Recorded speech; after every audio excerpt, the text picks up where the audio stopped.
amati mbégteeg bànneex di ànd ak yéen ñu tawlu ci 5M TV Sénégal jërë ngeen jëf.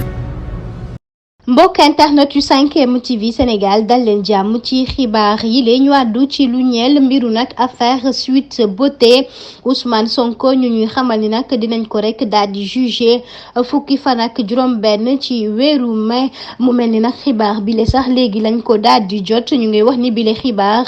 nar naa nekk nag lu rëy file ci Sénégal ndax lu jëm ci wàllu procès en appel bi nga xam ne rek amoon na ko ci diggante Mame Mbaye Niang mile te ñu rek daal di koy jàpp juróom-ñetti fan ci weeru mai bi ñu jëm si moomee Ousmane Sonko itam dinañ ko rek daal di jugé waat